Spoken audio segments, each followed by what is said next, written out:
Okay. వామ్మో!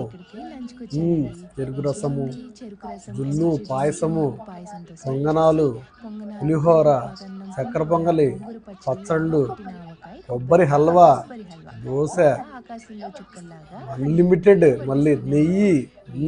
Okay. అన్నం, పొడులు, కారాలు, నెయ్యి, మళ్ళీ అయ్య బాబోయ్,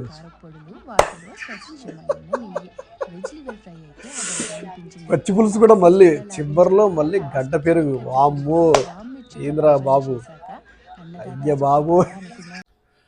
చూసారు కదండి ఈ అరిటాకు భోజనం. అంటే బాగా నీట్గా ఉంది, మంచి అరిటాకు, అంత బాగానే ఉంది. ఈ రెస్టారెంట్ కూడా చాలా నీట్గానే ఉంది, అంతా ఓకే, ఎవ్రీథింగ్ ఈజ్ ఫైన్. కానీ అక్కడ చిన్న ప్రాబ్లం ఏంటంటే they are serving so many items. Okay, ఆ ఐటమ్స్లో మీరు గమనిస్తే ఎక్కువగా షుగర్ కంటెంట్ ఎక్కువగా ఉంది అక్కడ. మీరు గ్లూకోజ్ కంటెంట్ అనేది ఎక్కువగా ఉంది ఫుడ్లో. ఓకే, తర్వాత నెయ్యి ఉంది, ఆయిల్ ఉంది, పచ్చళ్ళు ఉన్నాయి. ఓకే, ఇక్కడంతా ఓవరాల్గా ఏం జరుగుతుందంటే టేస్ట్ అంతా బాగానే ఉండిండొచ్చు ఫుడ్, ఓకే, కానీ మనం ఎక్కువగా సాల్ట్ తీసుకుంటున్నాం, ఆయిల్ కూడా ఎక్కువ వెళ్ళిపోతుంది బాడీలోకి, గ్లూకోజ్ కంటెంట్ ఎక్కువ వెళ్ళిపోతుంది, షుగర్ కంటెంట్ ఎక్కువ వెళ్ళిపోతుంది. వీటి దగ్గర నుండి జనరేట్ అయ్యే క్యాలరీస్ అనేటివి ఎక్కువగా ఉన్నాయి మనకు. ఈ ఒక్క ప్యాకేజ్ ఆఫ్ లంచ్లో సో మెనీ క్యాలరీస్ ఉంటాయి మనకు.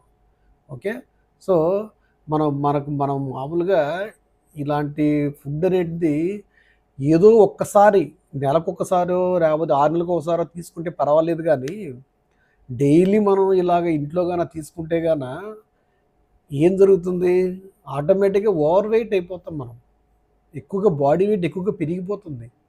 ఓకే, మనకు బాడీ ఏం చేస్తుంది, మనం ఎంత పని చేస్తామో అంత పని వరకే బాడీ ఆ క్యాలరీస్ని వాడుకొని అలా సర్వైవ్ అవుతుంది బాడీ. మోర్ దాన్ దట్ ఏం చేస్తుందంటే ఫ్యాట్ రూపంలో దాచుకుంటుంది బాడీలో. అర్థమవుతుందా మీకు? సో నేను చెప్పేది ఏంటంటే ఇలాంటి రెస్టారెంట్స్లో భోజనం చేయొద్దండి అని నేనేం చెప్పను. ప్లస్ ఆ రెస్టారెంట్ కూడా నేనేం బ్లేమ్ చేయటం లేదు, ప్లస్ ఈ వీడియో ఎవరు చేశారో వాళ్ళని నేనేం బ్లేమ్ చేయటం లేదు. కానీ ఇందులో ఉన్న కంటెంట్ గురించి మీకు నేను చెప్తున్నాను. ఏంటంటే ఇందులో క్యాలరీస్ ఎక్కువగా మనకు వస్తాయి. ఓకే, క్యాలరీస్ ఎక్కువగా వస్తాయి కాబట్టి ఇన్ని ఐటమ్స్తో మనం ఎప్పుడో ఒకసారి చేయొచ్చు, కానీ అంటే వన్స్ ఇన్ ఏ మంత్ కానీ వన్స్ ఇన్ ఏ 6 months కానీ చేస్తే ఇంకా బెటర్.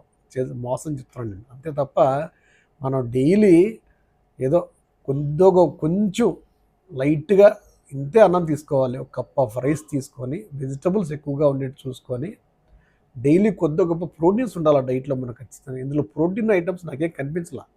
ఓకే, కనీసం ఒక ఎగ్ అన్న తీసుకోవాలి ప్రతిరోజు, కొంచెం అన్నం, వెజిటబుల్ కర్రీ. ఓకే, ఇలా చెప్తున్నా, సింపుల్గా తీసుకోవాలి.